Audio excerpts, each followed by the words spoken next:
Eu já vi Explica banco grande pro povo quebrando. O que é o Não, Tesouro Selic? vamos voltar nessa questão do deságio antes, né? Por que eu perguntei pra Luciana? Ela falou da reserva de emergência, 3 meses, o Thiago já puxou pra 12.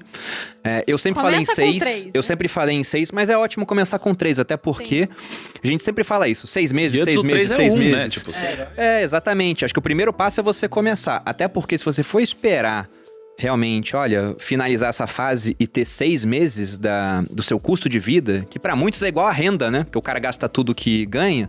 Vamos supor que você poupe 10% do que você ganha ao mês.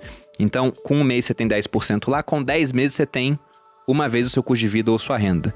Para você ter 6, são 60 meses, são 5 anos. Então, nesse caso, já são 2 anos e meio montando a reserva. Só que, como você falou, é uma reserva que vai render muito pouco. Porque hoje a gente tem uma Selic que acabou de ser elevada aí em 0,75. Ela está em 4,25, mas a inflação está em 8. Então, na verdade, você está deixando um dinheiro lá que, apesar de nominalmente estar aumentando em termos reais, ele está perdendo poder de compra. Só que a minha pergunta foi da seguinte maneira. Os títulos do Tesouro, eles têm uma variação de preço. E o Tesouro Selic, ele tem tido uma variação para baixo em alguns momentos. O preço dele tem caído por conta de movimentos aí numa parte pré-fixada. A gente vai ficar muito complexo isso, né?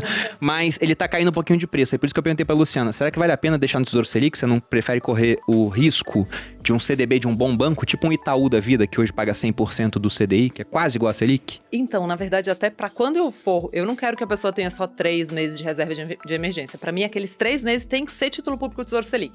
Só que quando eu passo dos 3, aí eu já topo crédito, eu já topo outras coisas. Por quê? Porque eu já vi banco grande quebrando lá fora, por mais que tenha proteção de fundo garantidor de crédito, até liberar esse dinheiro. Eu tô falando da reserva de emergência, o dinheiro que eu quero na minha mão a hora que for. E eu Que é um lugar onde você consegue tirar em qualquer momento, rapidamente, né? Rapidamente. E ainda prefiro fazer via fundo, óbvio, né? Porque eu amo fundos de investimento, mas não só por isso. Porque tem fundo taxa zero hoje em várias corretoras que investem só em título do Tesouro Selic, que o resgate é no mesmo dia. O Tesouro Direto, o resgate é no dia seguinte. Então, pra mim, você resolve esse medo quando você tem esses 3, você se sente livre. E aí, o que acontece? Nesses 3 meses, eu tenho tempo também de ir atrás do meu crédito privado, do meu, né, do CDB ou do fundo de crédito, no caso que eu invisto, dá tempo de eu pedir resgate, porque eu também gosto de fundos de crédito privado mais longos, para 45 dias. Ô, Lu, deixa eu te perguntar, porque assim, se for que você prefere investir via fundo, né? E tem uma coisa que, sem querer ficar muito técnico aqui, mas que eu acho que é muito boa sacada investir via fundo, em título, é porque as pessoas acham que Tesouro Direto é só uma única coisa, né? Mas assim, o Tesouro Direto é uma plataforma para você acessar os títulos públicos. E basicamente tem 2 tipos de títulos públicos, né? Você tem aquele que você compra via o Tesouro Direto e aquele que as corretoras ou as tesourarias dos bancos compram via os leilões, né? Tanto é que são custodiados em lugares diferentes, inclusive. Então assim, quando você compra via fundo, você acaba tendo menos spread muitas vezes, né? E algumas taxas um pouco diferentes, né? Eu já fiz várias simulações. As pessoas têm esse fetiche do Tesouro Direto, né? Que é para a pessoa física. Assim, né? Sem querer apontar o dedo para algo que é zero para a pessoa física, mas já apontando. Gente, você entra lá dentro, há um monte de título, com um monte de nome esquisito. Tem 10 hoje aqui na plataforma sendo oferecidos. Exato, eu acho que... Eu mesmo não entendo muito. Pois Esse é. daí. E olha que você é quase economista, segundo tá dizendo. Vocês veem que, né? Complicado. Eu acho que o fundo é uma forma muito prática para você investir nisso, né? E assim, pra mim, esses 3 meses, gente, eles dão uma segurança. É porque tem que explicar pra galera, o fundo é como se fosse um compilado de vários desses Não, depende juntos. de como o fundo vai funcionar, não Tá necessariamente. vendo? Eu não sei direito. Não, mas o fundo, eu costumo falar que o fundo é tipo uma vaquinha, né? Então é todo mundo se juntando pra pagar um gestor profissional, né? Sim. Um profissional. Aí o cara decide pra onde vai o Ele dinheiro. que vai montar. Exatamente, perfeito. E aí ele que monta lá e compra tudo. Então nesse fundo que eu tô falando, ele tem por mandato, por regra, tá lá escrito, ele só pode comprar título do Mas Tesouro manda uns Selic. fundos aí, Lu. Recomenda aí pra gente, Ué, pô. recomendo. Vocês querem Vai pra ter que quê? assinar Speed, pô. Dá umas dicas aí. Dá a dica pro pessoal. Mas tem cupom de desconto, boludinhos 10. Ah, mano, Não sério. tem. Ó, posso falar um aqui por um prazo de 3... E sempre bom deixar claro que eu não sou comissionada por fundo nenhum. Ninguém paga nada aqui pra mim, não. Eu só falo de fundo bom. Boa. Mas nem se fundo- oferecer uma boa grana? Nem assim? Nem assim. Olha, vou te falar, a independência aqui é na alma. Mas eles tentam, né? Obviamente. Então, tem um fundo que vai abrir em agosto, que é o Multimercados, muito legal, mas isso não é para reserva de emergência, que é o Ibiúna. São 2 ex-diretores de política monetária do Banco Central que tocam, o Mário Toros e o Rodrigo Azevedo. Toda vez que abre é uma correria. E vai abrir em agosto, só vai ficar aberto até o comecinho de setembro. Eles anunciaram recentemente.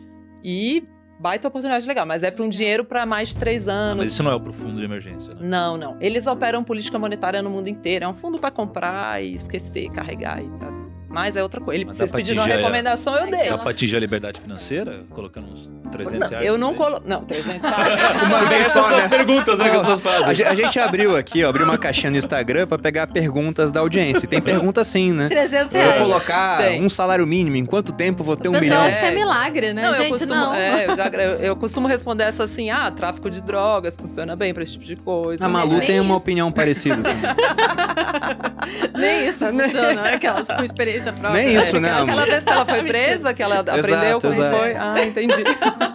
Nunca me pegaram. Mas essa é o que verdade. Sobre o fundo multimercado, a gente pode bater isso depois. Mas pensando nesse início da pessoa, eu abri essa caixinha no Instagram e eu fiquei muito surpreso até com as respostas. Porque, como eu já tô fazendo conteúdo lá desde 2016, parece que eu já falei tudo.